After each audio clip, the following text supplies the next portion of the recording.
Bismillahirrahmanirrahim. Narrated Aisha Razallahu ta'ala anha, the wife of the Prophet sallallahu alaihi wasallam, I never remembered my parents believing in any religion other than the true religion Islam. And I don't remember a single day passing without her being visited by Allah's Apostle sallallahu alaihi wasallam in the morning and in the evening. When the Muslims were put to test, troubled by the pagans, Abu Bakr Razallahu ta'ala anhu set out migrating to the land of Ethiopia, and when he reached Barq al-Ghimad ibn al-Daghina, the chief of the tribe of Qara, met him and said, O Abu Bakr Razallahu ta'ala anhu, where are you going? Abu Bakr Razallahu ta'ala anhu replied, my people have turned me out of my country, so I want to wander on the earth and worship my Lord.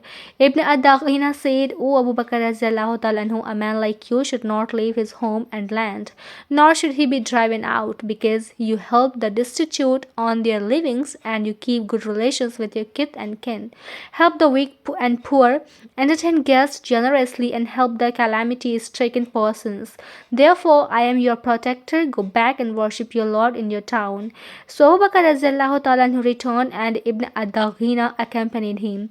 In the evening, and Ibn ad-Daghina visited the nobles of Quraysh and said to them, a man like Abu Bakr Razallahu ta'ala anhu should not leave his homeland, nor should he be driven out.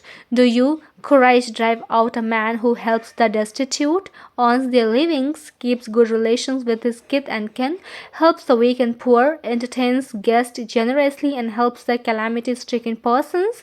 So the people of Quraysh could not refuse Ibn ad-Daghina's protection, and they said to Ibn ad-Daghina, let Abu Bakr Razallahu ta'ala anhu worship his Lord in his house. He can pray and recite there whatever he likes, but he should not hurt us with it, and should not do it publicly, because we are afraid that he may affect our women and children. Ibn ad-Daghina told Abu Bakr Razallahu ta'ala anhu of all that.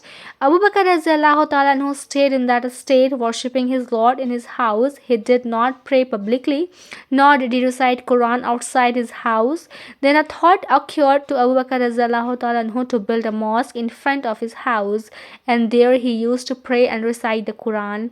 The women and children of the pagans began to gather around him in great number. They used to wonder at him and look at him. Abu Bakr Razallahu ta'ala anhu was a man who used to weep too much, and he could not help weeping on reciting the Quran. That situation scared the nobles of the pagans of Quraysh, so they sent for Ibn ad-Daghina. When he came to them, they said, we accepted your protection of Abu Bakr on condition that he should worship his Lord in his house, but he has violated the condition, and he has built a mosque in front of his house where he prays and recites the Quran publicly.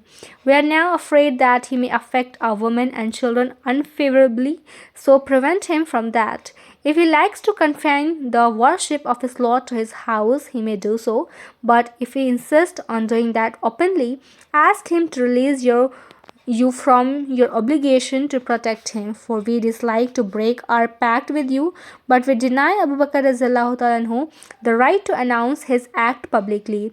Ibn ad-Daghina went to Abu Bakr Razallahu ta'ala anhu and said, O Abu Bakr, you know well what contract I have made on your behalf. Now you are either to abide by it or else release me from my obligation of protecting you, because I do not want the Arabs hear that my people have dishonored a contract I have made on behalf of another man. Abu Bakr replied, I released you from your pact to protect me, and am pleased with the protection from Allah. At the time the Prophet was in Mecca, and he said to the Muslims in a dream, I have been shown you my great place, a land of date palm trees between two mountains and the two stony tracts. So some people migrated to Medina, and most of those people who had previously migrated to the land of Ethiopia returned to Medina. Abu Bakr Razallahu ta'ala anhu also prepared to leave off for Medina.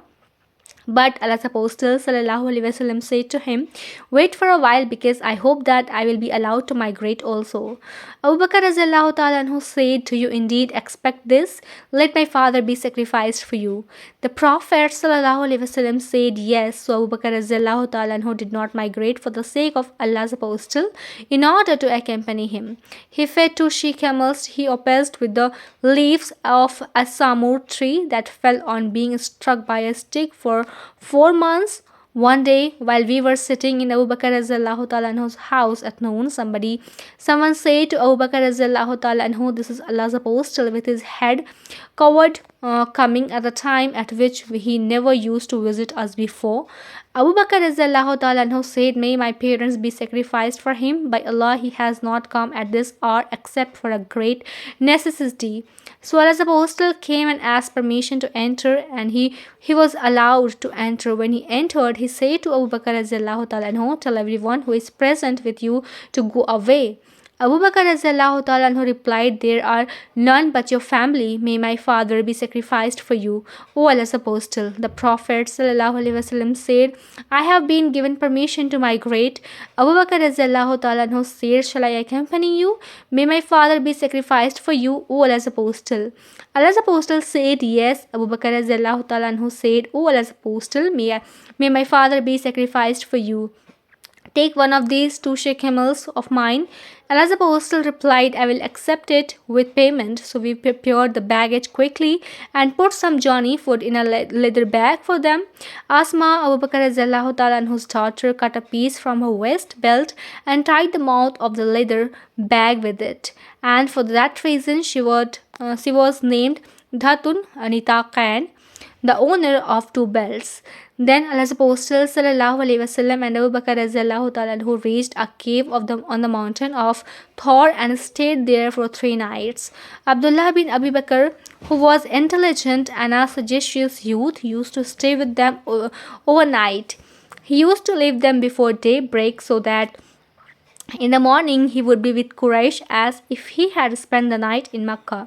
He would keep in mind any plot made against them, and when it became dark before daybreak, he did the same in each of those 3 nights. Allah's apostle and Abu Bakr Razallahu Ta'ala anhu had hired a man from the tribe of Bani Addal from the family of Bani Abd bin Adi as an expert guide, and he was in alliance with the family of Al-As bin Wal Ash-Sahmi, and he was on the religion of the infidels of Quraysh.